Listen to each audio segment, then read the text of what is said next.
Good morning to all. Today I will discuss about the sense of smell and the pharynx, which is taken from the subject anatomy and physiology, and the unit is respiratory system. So, what are the sense of smell? इस topic का discussion previous unit में the special senses में भी किया जा चुका है. इसको बहुत शॉर्ट में सेंस ऑफ स्मेल क्या होता है उसका हम डिस्क्रिप्शन करेंगे. तो सेंस ऑफ स्मेल वो है जैसे हम कोई भी चीज़ को, कोई भी स्मेल को, यानी वो चाहे फ्रेगरेंस हो चाहे बैड ऑर्डर्स हो, उसको हम ऑल्फैक्शन यानी हम उसको अपने नाक नोज़ एरिया के थ्रू उसको सूंघने की जो प्रोसेस होती है वो सेंस ऑफ स्मेल कहलाती है. The nose is the organ of the sense of smell. तो ये जो नाक होता है तो ये एक ऐसा ऑर्गन्स है जो कि ऑल्फैक्शन कहलाता है या फिर सेंस ऑफ स्मेल कहलाता है. Nerve ending that detect smell are located in the roof of the nose in the area of the cribriform plate of the ethmoid bones. अभी कल भी क्रिब्रिफ्रॉम प्लेट जो होती है इसका कल भी हमने जो नोज़ का लोकेशन एंड स्ट्रक्चर बताया था, तो उसमें भी ये क्रिब्रिफ्रॉम जो प्लेट होती है इसका डिस्कशन हुआ था. तो ये एथमॉइड बोन में क्रिब्रिफ्रॉम प्लेट होती है. क्रिब्रिफ्रॉम प्लेट के लिए मैंने पहले ही बताया था कि उसमें छोटे छोटे होल्स होते हैं, छिद्र होते हैं. तो इस होल्स से हमारे जो सेंस ऑफ स्मेल के नर्व एंडिंग्स होती हैं तो वो यहाँ पे डिटेक्ट होती हैं या फिर पाई जाती हैं. Nerve endings that detect smell are located in the roof of the nose in the area of the cribriform plate of the ethmoid bone. Ethmoid bone के पास जो क्रिब्रिफ्रॉम प्लेट होती है तो उसमें नर्व एंडिंग्स पाई जाती हैं जो कि हमारे सेंस ऑफ स्मेल को डिटेक्ट करते हैं. जैसे हवा में मौजूद कोई भी केमिकल के पार्टिकल्स होंगे जो बैड ऑर्डर भी हो सकते हैं, कोई फ्रेगरेंस भी हो सकती है, तो वो हमारे एयर में मौजूद होते हैं. वो पार्टिकल्स जैसे ही हम सांस लेते हैं और नाक के अंदर जाते हैं तो वो म्यूकस में डिज़ोल्व हो जाते हैं. म्यूकस में डिज़ोल्व होने के बाद यहाँ पे जो नर्व एंडिंग्स होते हैं वो नर्व एंडिंग्स इनके जो सेंस ऑफ स्मेल होते हैं उनको वहाँ पे परसीव करते हैं. परसीव करने के बाद ऑल्फैक्टरी बल्ब होता है, ये सेंसेशन ऑल्फैक्टरी बल्ब पे हो जाता है. फिर इसके बाद सेंसेशन एरिया या फिर स्मेल एरिया पे ये पहुंचता है, जिससे हम किसी भी प्रकार की स्मेल को परसीव कर पाते हैं.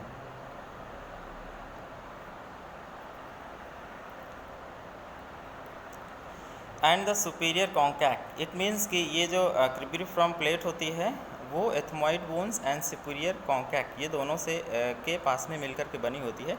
These nerve endings are stimulated by airborne odours. तो ये जो नर्व एंडिंग्स होती हैं जो हमारे नाक के ऊपर में पाई जाती हैं, क्रिब्रिफ्रॉम प्लेट के जो होल से पाई जाती हैं, तो ये हमारे एयरबॉर्न ऑर्डर्स, इट मीन्स कि जो भी दुर्गंध होती है या सुगंध होती है तो ये हमारे हवा में मौजूद जो भी इसके पार्टिकल्स होते हैं, जो भी इसके केमिकल्स होते हैं, तो ये हमारे जैसे ही टच में आते हैं हमारे सेंसरी नर्व के, तो वो सेंसेशन को लेकर के हमारे ब्रेन तक पहुंचाने का काम करते हैं, जिसकी वजह से हम कोई भी चीज़ को सूंघने की क्षमता या फिर कोई भी चीज़ को सूंघ पाते हैं. The result nerve signals are carried by the olfactory nerve. जो भी जितने भी सिग्नल्स होते हैं जो सूंघने से रिलेटेड होती हैं वो ऑल्फैक्टरी नर्व्स होती है. ये क्रेनियल नर्व्स है, इसका हम क्रेनियल नर्व जब पढ़ाते हैं इस नर्व के बारे में भी बताए थे. तो ये ऑल्फैक्टरी जो नर्व्स होती है ब्रेन में, तो ये सेंसेशन ऑफ स्मेल को लेकर के जाती है और ये हमारे जो सेंस ऑफ स्मेल का जो एरिया होता है वहाँ पे ये हमारा जो स्मेल होता है वो परसीव होता है.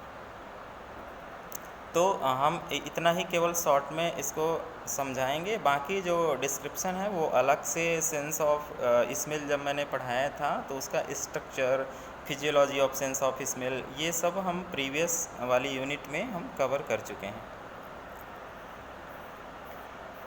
अब हम डिस्कस करेंगे फायरिंग्स के बारे में.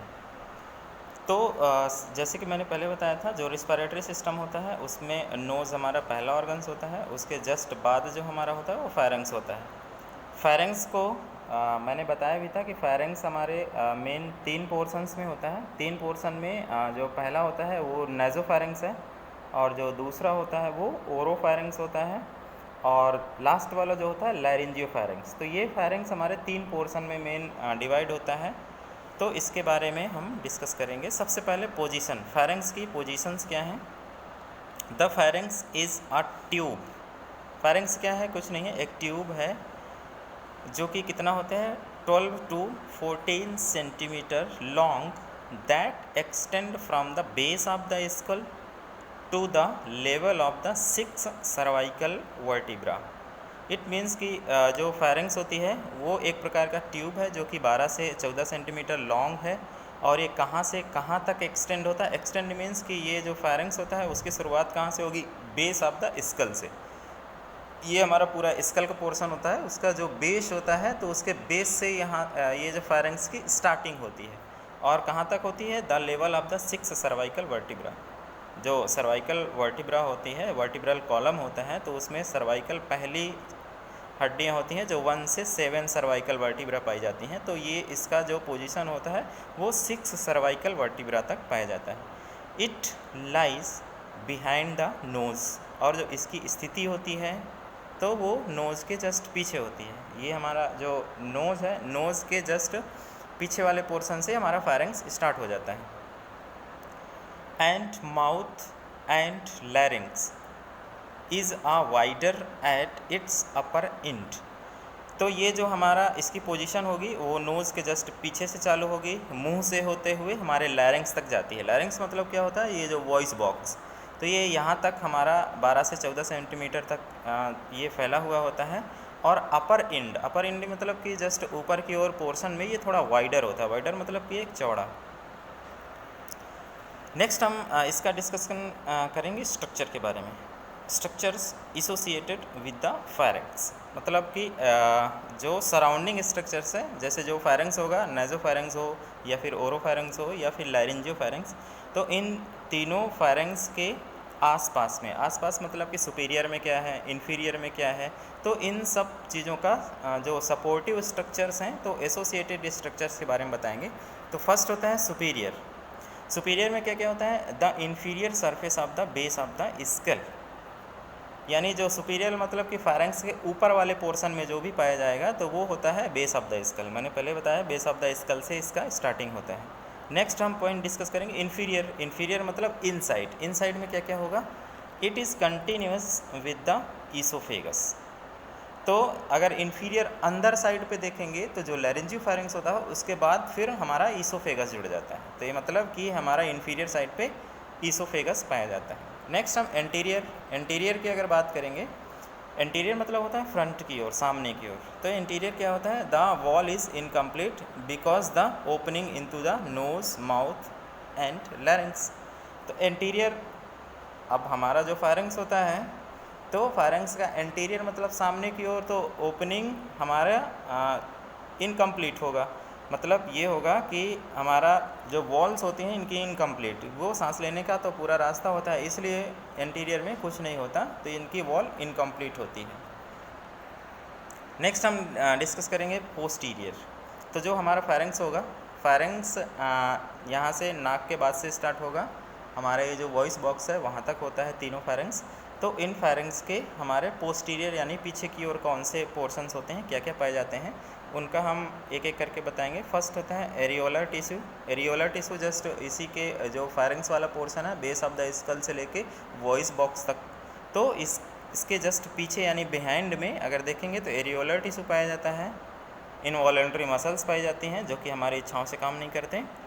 And the bodies of the first 6 cervical vertebra, मैंने बताया था 6वें सर्वाइकल वर्टिब्रा तक ये हमारा जो 14 सेंटीमीटर का फेरेंक्स होता है वो फैला हुआ होता है। तो हमारे इसकी जो सर्वाइकल वर्टिब्रा की जो बॉडी होती हैं, मतलब बोन की बॉडी, तो वो हमारे फर्स्ट 6 सर्वाइकल वर्टिब्रा की बॉडी हमारे पोस्टीरियर पोर्शन में पाई जाती हैं। नेक्स्ट पॉइंट डिस्कस करेंगे, for descriptive purpose of the pharynx is divided into the 3 parts. अभी मैंने इसका पहले भी कई बार डिस्कशन किया है कि फेरेंक्स हमारे 3 पोर्शन में डिवाइड होता है। तो डिस्क्रिप्टिव पर्पस से अगर हम देखेंगे तो 3 पार्ट होते हैं। पहला होता है नेज़ोफेरेंक्स जो नोज़ के स्ट्रक्चर के जस्ट बाद स्टार्ट हो जाता है। ओरोफेरेंक्स दो हमारे मुंह वाली कैविटी के अंदर पाया जाता है, जैसे कि हम किसी का माउथ ओपन करके टॉर्च लगाएंगे, वो ओरोफेरेंक्स वाला पोर्शन होता है। एंड द लैरिंजियोफेरेंक्स, ये हमारे लैरिंग्स के पास में होता है, तो वो लैरिंजियोफेरेंक्स कहलाता है। तो हम पहला डिस्कस करेंगे नाइजोफैरिंग्स। नाइजोफैरिंग्स क्या है? The nasal part of the फैरिंग्स lies behind the nose above the level of the soft palette. तो जो नाइजोफैरिंग्स होता है तो बिहाइंड द नोज पाया जाता है। ये जो हमारी नाक होगी, नाक के जस्ट पीछे हमारा नाइजोफैरिंग्स होगा। और कहाँ पे होगा ये इसकी स्थिति? At the level of the soft palette.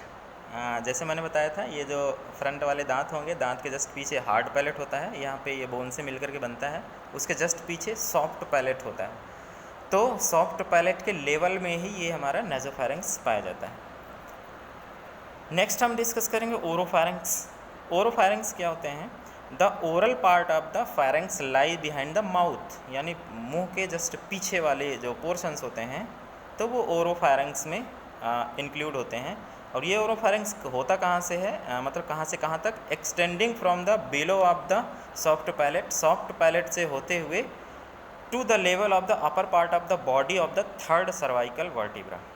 तो अभी जैसे कि हमने बताया कि छठवें सर्वाइकल जो वर्टिब्रा होती है वहाँ तक तो हमारा पूरा का पूरा फैरिंग्स होता है, यानी लैरेंजियो फैरिंग्स को मिला करके। अगर हम ओरल की बात करेंगे तो ओरल फैरिंग्स हमारे तीसरे सर्वाइकल वर्टिब्रा तक फैला होता है। नेक्स्ट हम डिस्कस करेंगे द लैरेंजियो फैरिंग्स। ये लास्ट है, लैरेंजियो फैरिंग्स हम डिस्कस करेंगे। तो the laryngeal part of the pharynx extend from the oropharynx. Laryngopharynx के ऊपर हमारा ओरोफैरिंग्स होता है, तो ये ओरोफैरिंग्स से स्टार्ट होता है हमारा लैरेंजियो फैरिंग्स above and continue as the esophagus below, यानी ऊपर की ओर हमारा फैरिंग्स तक,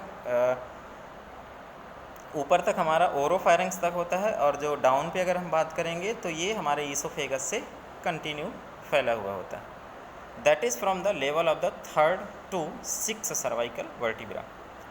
इट मीन्स कि जो लैरेंजियोफैरिंग्स होता है वो तीसरे सर्वाइकल जो वर्टिब्रा होती है, तो तीसरे सर्वाइकल वर्टिब्रा से लेकर के छठवें सर्वाइकल वर्टिब्रा तक फैली होती है। तो आज की क्लास में हमने डिस्कस किया लैरेंजियोफैरिंग्स, ओरोफैरिंग्स एंड नाइजोफैरिंग्स। अब इसके बाद हम इसके फंक्शन के बारे में पढ़ेंगे। तो what are the function of the pharynx, यानी फंक्शन का जो फैरिंग्स का फंक्शन होता है वो क्या क्या होता है। ऑलमोस्ट ये ध्यान देने की ज़रूरत है कि जो रिस्पिरेटरी जो सिस्टम्स होगा तो उस रिस्पिरेटरी सिस्टम में लगभग ऑलमोस्ट चीज़ें ऐसी होंगी जिसमें सारे ऑर्गन का लगभग फंक्शन पढ़ाया जाएगा या बताया जाएगा। तो उसमें से सारे फंक्शंस जो होते हैं वो एक दूसरे से को रिलेट करते हैं। इट मीन्स कि जैसे पासेज वे है तो इसके लिए हमारा फैरिंग्स है, नोज़ भी है, ट्रैकिया जब पढ़ेंगे वो भी है, विंड पाइप। तो इन सारी चीज़ों का फंक्शन जब हम पढ़ेंगे तो जैसे ह्यूमिडिफाइंग है, ह्यूमिडिफाई करना, और इसके बाद फिल्टरिंग करना और पासेज वे ऑफ एयर, तो इन वार्मिंग भी जैसे एक फंक्शन है। तो ये सारी चीज़ें ना एक दूसरे से कोरिलेट करती हैं, इसीलिए जो फंक्शंस हैं इनको अच्छे से पढ़ना है। तो फर्स्ट हम डिस्कस करेंगे passageway for air and food. तो जो हमारा फैरिंग्स होता है तो वो पासेज वे का मतलब कि हवा के लिए भी और खाना के लिए भी, ये दोनों के लिए एक प्रकार का पासेज वे बनाता है। पासेज वे मतलब अगर हम खाएंगे तो इसी रास्ते से होके जाना है, और इसके बाद सांस भी लेंगे तब भी इसी रास्ते से होके जाना है। इसीलिए जो हमारा फैरिंग्स होगा वो दोनों के लिए, एयर एंड फूड के लिए पासेज वे बनाता है। The फैरिंग्स is involve in the both of the respiratory and digestive system, यानी वो रिस्पिरेटरी सिस्टम में भी इन्वॉल्व है फैरिंग्स और हमारे डाइजेस्टिव सिस्टम में भी।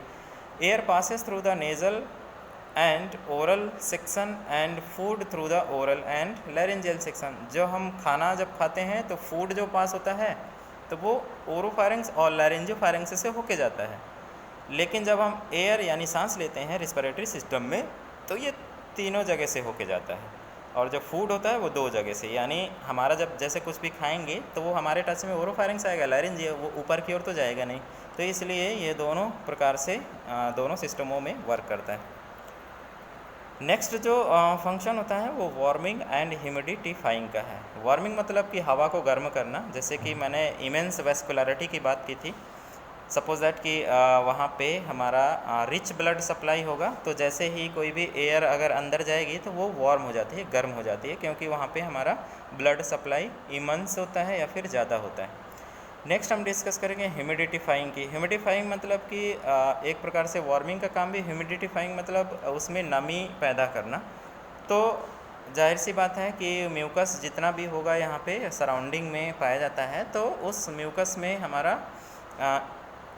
यानी वाटर के पार्टिकल्स मौजूद होते हैं। तो यही पार्टिकल्स हमारे एयर में डिफ्यूज हो जाते हैं, जिसको ह्यूमिडिफिकेशन कहते हैं। By the some methods in the nose, the air is further warmed and moistured as it passes through the pharynx. pharynx से हमारी जो एयर होती है वो पास होते ही गर्म भी हो जाती है और नमी भी इसमें आ जाती है। नेक्स्ट डिस्कस करेंगे टेस्ट के बारे में। टेस्ट में भी इसका बहुत इंपॉर्टेंट रोल है।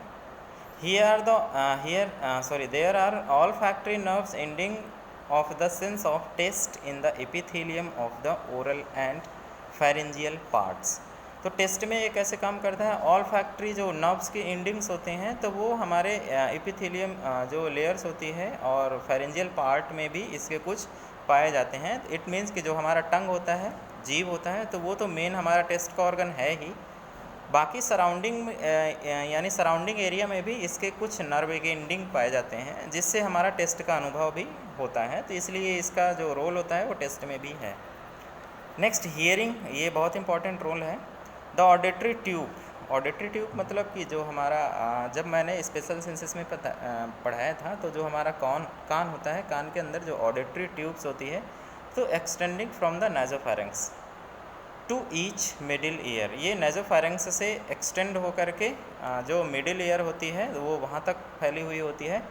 Allow air to enter the middle ear, और यही जो ट्यूब्स होती है अलाउ करती है हमारे एयर को एंटर करने के लिए।